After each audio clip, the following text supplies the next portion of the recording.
to our channel. This is Just Lectures 256. Don't forget to like, subscribe, and follow us on our social media handles at Just Lectures 256 on X and on WhatsApp. The links are just in the description box below. So today we are going to continue with our story of genetics. Last time when we were looking at the various scientists, we ended with Gregor Mendel. Said Gregor Mendel, the father of modern genetics. Gregor Mendel. So Gregor Mendel, we said, is the father of modern genetics. And we said Gregor Mendel did his breeding experiments on what we call Trisam sativa, locally known as the cow peas. The cow peas in the Abbey garden where he was serving as a monk. We say that after him being stopped, after him joining the monastery, he went and pursued a career in agriculture, and he came back to the monastery where he later became interested in plant variations. This pushed him to carry out various experiments, and he used cowpeas as his model. We want to see how did Gregor Mendel carry out his experiments. Number one, he used what they call self-fertilization. Self-fertilization, and he also used what they call cross-fertilization. So in self-fertilization, he allowed pollen to move from the anthers to the stigma of the same flower. And that's the stigma of the same flower. So how did he do that? When he raised the peas in the garden of the Abbey, we said he got polythene bags and he enclosed those pea plants. Make sure they could not receive any pollen outside the plant, so that they could undergo what they call self-fertilization. And he later wanted to carry out some variations to prove his calculation. Gregor Mendel was also a very good mathematical student. So he did what they call cross-fertilization. In cross-fertilization, he got pollen from one flower,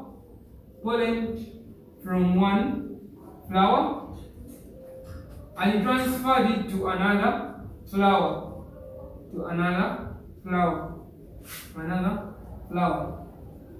But what is very important note here that peas usually undergo self-fertilization. What he first did before he carried out cross-fertilization, he first cut off the stamens.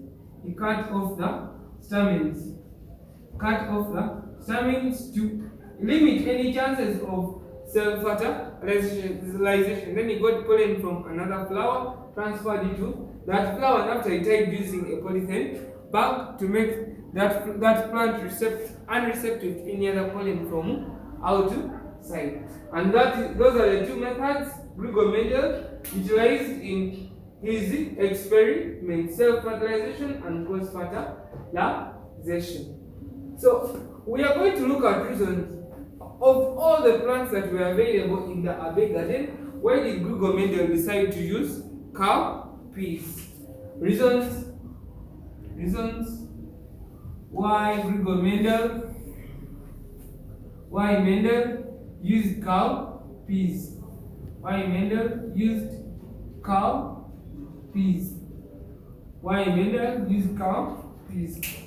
The first one, these cowpeas had a short life cycle.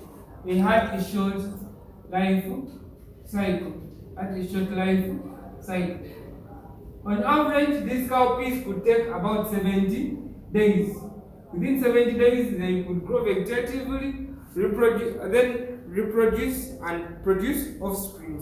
So this enabled him to obtain very many generations within a short period of time. Gregor Mendel carried out these experiments, I think, about 3 years.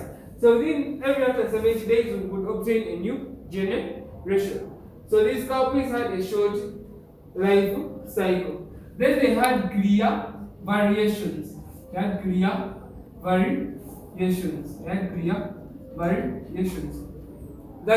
when you looked at them, you could tell that this is a tall plant, this is a dwarf plant. This is a green pod, this is a yellow pod. This is a constricted pod, this is a smooth pod. But he could easily see those variations that later became his trait experiments without any rocket science. They had clear variations. Then the other thing, the structure of the piece could encourage self-fertilization.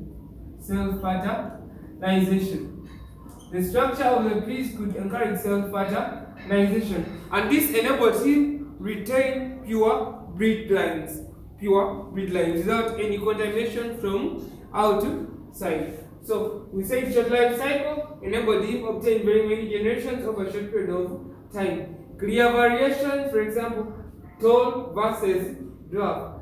Self-fertilization, which enabled him maintain pure breeding lines. Then this tree plant produced large fertile offspring. That whenever he obtained the peas, which were the results of flowering, he could obtain seeds, which seeds he could plant again and obtain mature and good looking plants. Then these peas were convenient for handling.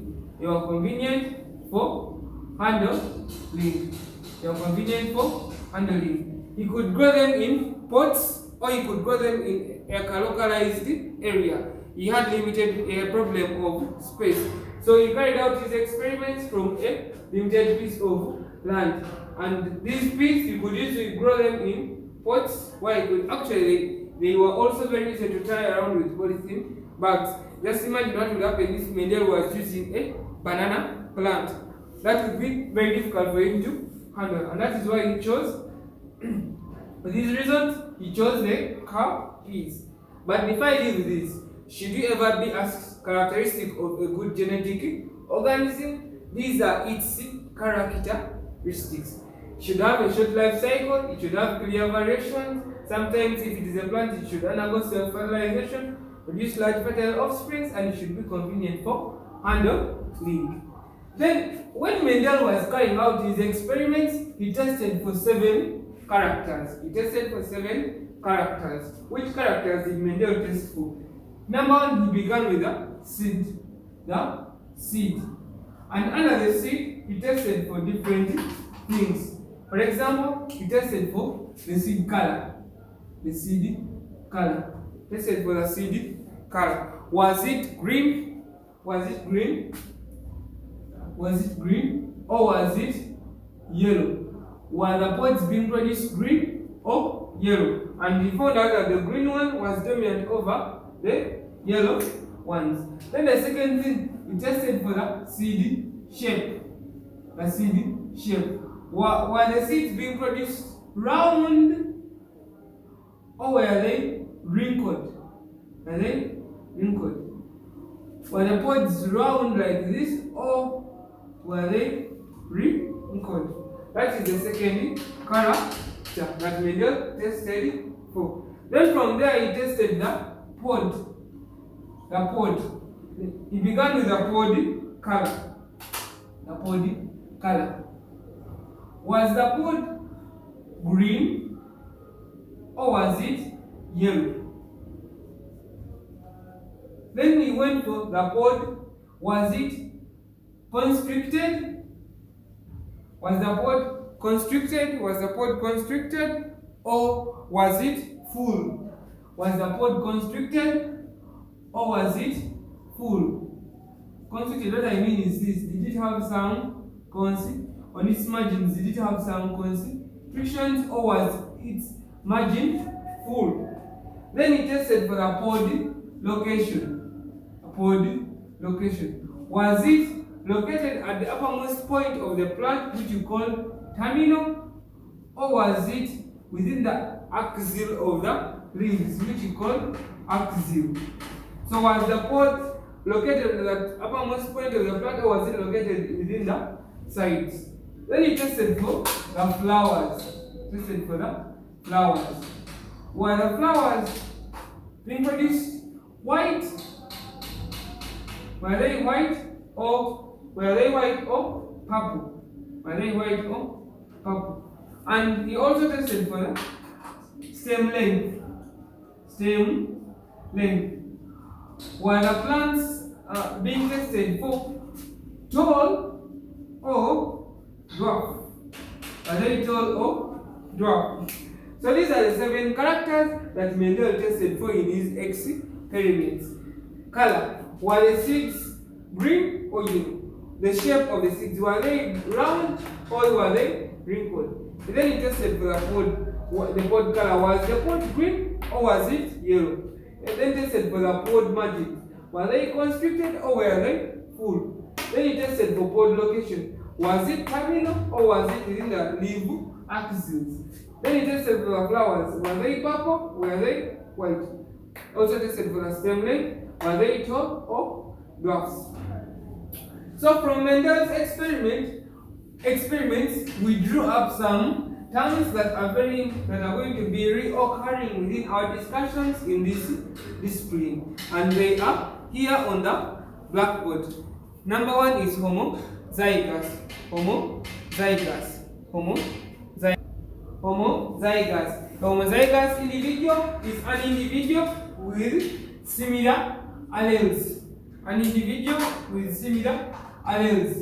An individual with similar alleles. With similar alleles controlling a character. Similar alleles controlling a character. Controlling a character. Similar alleles controlling a character. I am sorry I forgot to define what an allele is. So we said an allele is an alternative form of a gene. An allele is an alternative form of a gene. For example, if I am dealing with this gene for tallness, it can have this allele or it can have this allele. All these are different alleles but of the same gene. So a homozygous individual is the one having similar alleles controlling a character. You can be this, so I'm dealing with a gene for tallness, or you can be this. Then a heterozygous individual is the one having different alleles,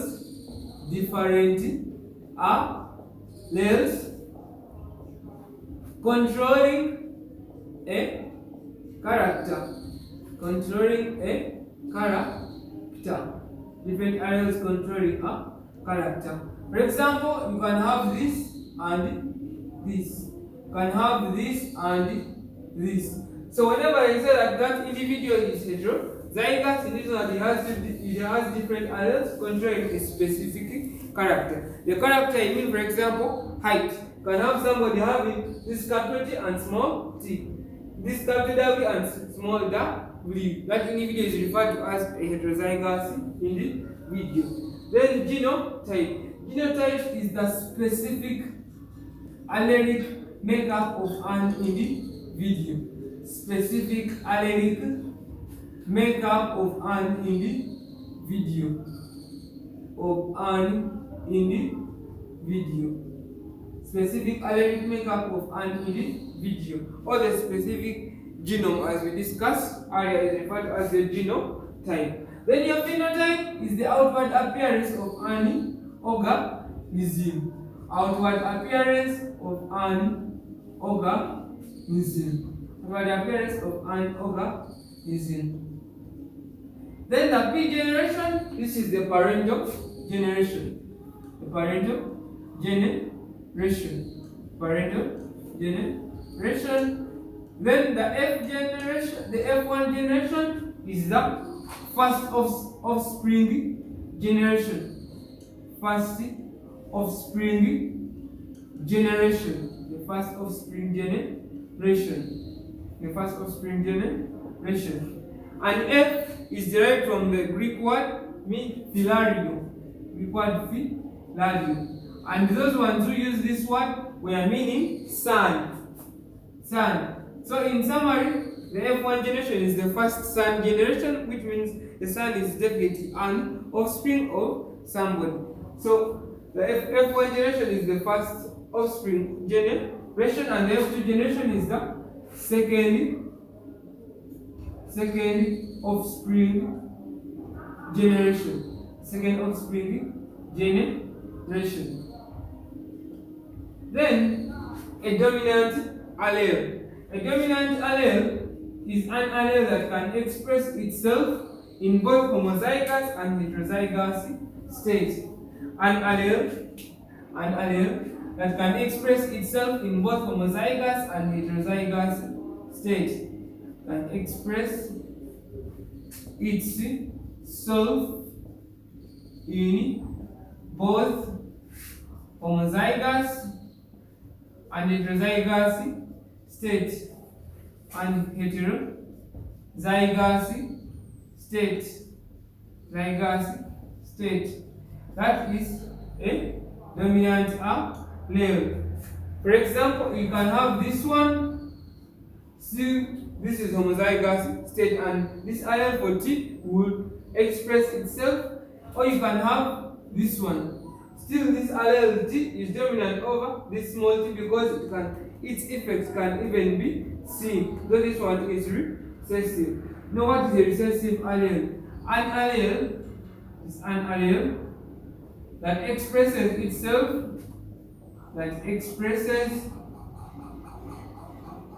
in the absence of a dominant allele. Another that expresses itself in the absence of a dominant allele. Or when you read some other text, they will tell you that a recessive allele is an allele that expresses itself in only a homozygous state. Only a homozygous state. And that will express itself in only a homozygous state. Then we have what they call a hybrid. A hybrid is an offspring. Resulting from crossing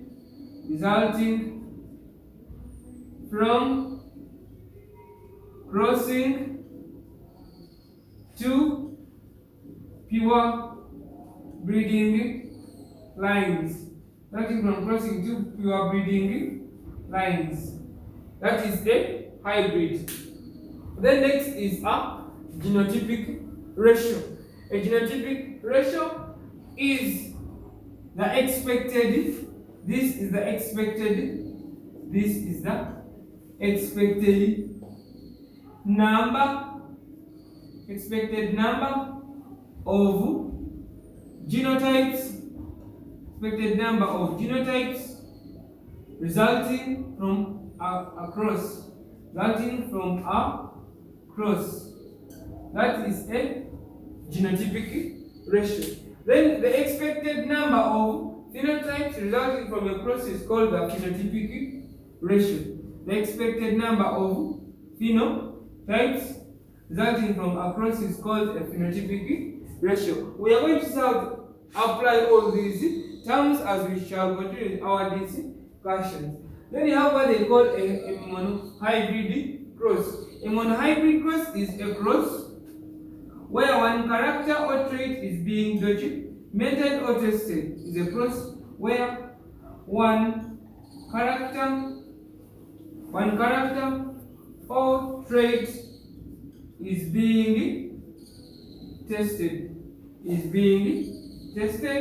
Then when it ceases to be, mono means one. When it ceases to be one, we call that a dihybrid cross. A dihybrid cross is a cross where two characters are being tested or